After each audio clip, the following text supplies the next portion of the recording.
নমস্কার বন্ধুরা, আমার বৃষ্টিপর্ণা চ্যানেলে আপনাদের স্বাগত। আজ আমি চলে এসেছি কাদা চিংড়ির বড়ার একটা রেসিপি নিয়ে। এই কাদা চিংড়ি দেখবেন বাজারে এখন প্রচুর পাওয়া যায়।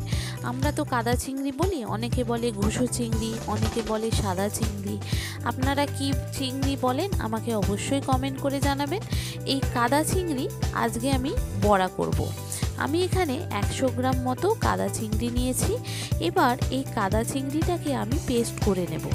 অনেক সময় হয় না, কাদা চিংড়ি কাঁটা, মাছের মাথার কাঁটাগুলো থাকে, অনেক সময় ফুটে যায়। তো এটা যদি পেস্ট করে নেওয়া হয় তাহলে আর সেইগুলো বুঝতে পারবেন না। আর এই কাদা চিংড়ি দেখুন পেস্ট করা হয়ে গেছে, একদম নরম হয়ে গেছে। এবার এর মধ্যে আমি একটু লেবুর রস, নুন, একটু গোলমরিচের গুঁড়ো, একটু পেঁয়াজ কুচি, লঙ্কার কুচি, হলুদ গুঁড়ো, লঙ্কার গুঁড়ো, ধনে গুঁড়ো, জিরে গুঁড়ো, একটু আদা বাটা বা আদা যদি গুঁড়ো থাকে আদা গুঁড়ো, সমস্ত কিছু। আর যদি কারি পাতা থাকে একটু কারি পাতা দিতে পারেন। এই কারি পাতা দিলে এই চিংড়ি মাছের টেস্ট খুব সুন্দর খেতে হয়। আমার কাছে কাঁচা কারি পাতা নেই, আমার কাছে শুকনো কারি পাতা ফ্রিজের মধ্যে ছিল, আমি সেটাও 2-4টে একটু দিয়ে দিয়েছি। আর একটু লেবুর রস দেবেন অবশ্যই, কেননা মাছের কাঁচা গন্ধ থাকতে পারে, সেটা চলে যাবে। আর আমার গাছের একটু ধনেপাতা একটু ছিঁড়ে নিয়ে এসে আপনাকে এর মধ্যে দিয়ে দিলাম। দিয়ে এটা অল্প পরিমাণ ভালো করে মেখে নেব। আর এটা মন্ডটা করার জন্য আমি একটু বেসন এর মধ্যে দেব।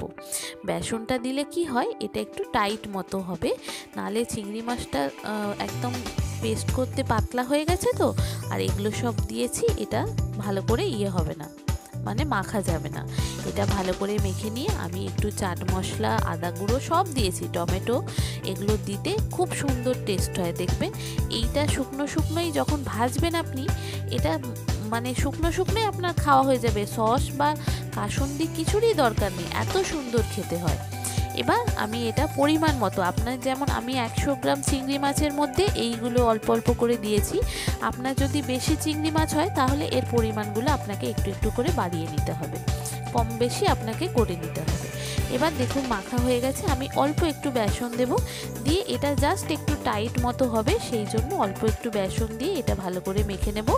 নিয়ে এবার তেলেতে, ফ্রাইং প্যানে তেল দিয়ে এটাকে ভালো করে লাল লাল করে ভেজে নেব, মানে একদম লো ফ্লেমে। এটা লো ফ্লেমে ভাজলে কি হয়, এটা ভালো করে ভাজাও হয় আর মুচমুচ করে।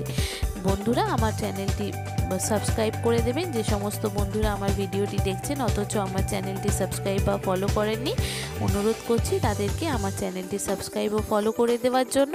তাহলে যখনই আমি ভিডিও আপলোড করব আপনাদের কাছে নোটিফিকেশান চলে আসবে। আর ভিডিওটি দেখতে দেখতে একটা লাইক ও শেয়ার করে দেবেন। কেমন হলো রেসিপিটা আমাকে অবশ্যই কমেন্ট করে জানাবেন, নাহলে বুঝবো কী করে যে আপনার ভালো লেগেছে। এবার দেখুন ফ্রাইং প্যানে দিয়ে তেল দিয়ে দিলাম, দিয়ে এবার চামচে করে অল্প অল্প করে দিয়ে এটা বড়া করে তুলে নেব। এত সুন্দর খেতে হয় গরম গরম এই বড়া, দারুণ লাগে খেতে। আর এই সময় শীতকালে দেখবেন এই রকম কাদা চিংড়ি প্রচুর পাওয়া যাচ্ছে বাজারেতে। অনেকে কাদা চিংড়ি বলে, কারা ঘুষো চিংড়ি বলে, অনেকে সাদা চিংড়ি বলে, অনেকে অনেক জায়গায় অনেক রকম নাম বলে। তো আমরা এটাকে কাদা চিংড়ি বলি। তো এই কাদা চিংড়ি এত সুন্দর, এইরকম পকোড়া বা বড়া বলেন, আপনি যাই বলেন না কেন, খেতে লাগে মানে আপনার টমেটো সস বা আপনার কাসুন্দি কিছুই লাগবে না, এত সুন্দর খেতে হয়, খুব সুন্দর খেতে হয়। আর তাড়াতাড়িও হয়ে যায়। চিংড়ি মাছটা একটু পেস্ট করে নিতে হবে, নিয়ে একটু আপনাকে অবশ্যই লেবুর রস আপনাকে দিতে হবে, নাহলে কিন্তু মাছের একটা গন্ধ ছাড়ে, সেটা ছাড়বে। আর লেবুর রসটা দিয়ে যদি আপনি এটা মেখে ফেলেন তাহলে কিন্তু কেউ বুঝতেও পারবেন না যে এটা চিংড়ি মাছের, কাদা চিংড়ির এটা বড়া খাচ্ছে, এত সুন্দর খেতে হয়। তো পরিমাণ মতো সব কটা মশলা একটু ঠিকঠাক করে দিলেই হলো। কেমন হলো আমাকে অবশ্যই জানাবেন। দেখেছেন কি সুন্দর লাল লাল করে ভাজা হয়েছে, একদম মুচমুচে হবে আর খুব সুন্দর খেতে হয়। কারি পাতার মুখের থেকে ধনে পাতা, কারি পাতার একটা গন্ধ আসে, পেঁয়াজ থাকে, আর একটু টকটক, যেহেতু চাট মশলাটা দিলাম সেই জন্য একটু টকটক ব্যাপারটাও এর মধ্যে আসে। খুব সুন্দর খেতে হয় এই রকম কাদা চিংড়ির বড়া। আমাদের তো খুবই খেতে ভালো লাগে। এই শীতকালে ভাতের সঙ্গে গরম গরম এরকম বড়া দারুণ লাগে খেতে। আগে না খেয়ে থাকলে একবার এইভাবে কাদা চিংড়ির বড়া ট্রাই করে দেখতে পারেন।